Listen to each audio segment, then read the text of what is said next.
Care journey सुरु गर्नुभन्दा अगाडि थाहा पाउनुपर्ने 5वटा कुरा। फर्स्ट, सबैको स्किन टाइप डिफ्रेन्ट हुन्छ, त्यही भएर फर्स्टमा चाहिँ आफ्नो स्किन टाइप कुन हो भनेर थाहा पाउन एकदम नै इम्पोर्टेन्ट हुन्छ। आफ्नो स्किन टाइप थाहा नपाइकन हामीले प्रोडक्टहरू युज गर्यौँ भने चाहिँ आफ्नो स्किनलाई सुट गर्ने नगर्ने थाहा हुँदैन।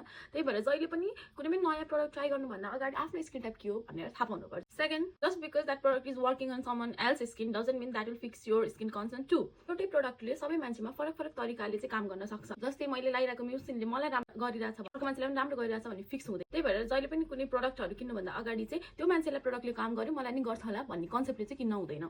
Third, every viral product work. अहिले हामी टिकटकमा देख्छौँ कति धेरै प्रोडक्टहरू भाइरल छ, कोरियन प्रोडक्टहरू, अनि सबले राम्रै मात्रै रिभ्यू दिइरहेको हुन्छ अनि हामी आफ्नो स्किन बिग्रिरहेको हुन्छ। त्यही भएर एकदम डेस्परेट हुन्छौँ, यसले चाहिँ काम गर्छ होला, त्यसले चाहिँ काम गर्छ होला। तर हामीले के थाहा पाउनुपर्छ भन्दाखेरि सबै भाइरल प्रोडक्टले काम गर्दैन। तिमीले युज गर्ने बेसिक प्रोडक्टले पनि तिम्रो स्किनलाई राम्रो गरिरहेको हुनसक्छ। त्यही भएर just because it is viral doesn't mean you have to try that. Fourth, महँगो प्रोडक्टले मात्र स्किन राम्रो हुन्छ, यो चाहिँ एउटा फल्स स्टेटमेन्ट हो। सबै महँगो प्रोडक्ट सधैँ एफोर्ड गर्न नि सकिँदैन, त्यसलाई कन्टिन्युटी दिन नि सकिँदैन। त्यही भएर जस्ट महँगो छ भन्दैमा त्यसले राम्रो गर्छ होला भनेर पैसा हाल्नु इज वेस्ट अफ मनी, किनभने तिम्रो स्किनलाई के चाहिरहेको छ भन्ने कुरा महँगो सस्तोले छुट्याउँदैन। स्किन केयर सुरु गर्नुभन्दा अगाडि चाहिँ महँगोतिर जाने भन्दा पनि कुनले मलाई काम गर्छ होला, कुन इन्ग्रिडियन्टले काम गर्छ होला भन्ने कुरा चाहिँ हामीले आफैले आइडेन्टिफाई गर्न जरुरी छ। Don't go after expensive product, just go after skin concern. And last but not the least, number 5, धेरैवटा प्रोडक्ट युज गर्यो भने स्किन राम्रो हुन्छ, एकदम धेरै लेयरिङले चाहिँ स्किन राम्रो हुन्छ भन्ने जुन एउटा मिथ छ हामीले देखिरहेको हुन्छौँ। हामीले आफूलाई मनपर्ने इन्फ्लुएन्सरहरूले कति धेरै प्रोडक्टहरू युज गरेको, कति धेरै लेयरिङ गरेको देखिरहेको हुन्छौँ। तर त्यस्तो हुँदैन, सबैको स्किनमा सबै कुरा राम्रो हुँदैन। धेरैवटा प्रोडक्ट युज गर्यो भने झन् धेरै तिम्रो स्किनमा चाहिँ रियाक्सन गर्न सक्ने चान्सेस हुन्छ। फर्स्टमा स्किन केयर जर्नी सुरु गर्दाखेरि active प्रोडक्टहरूतिर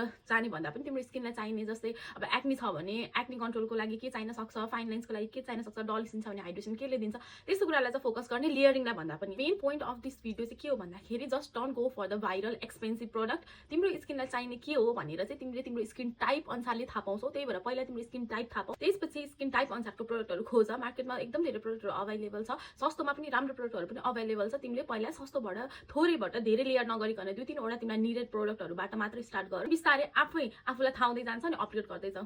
continue your skin care journey, love your skin, by.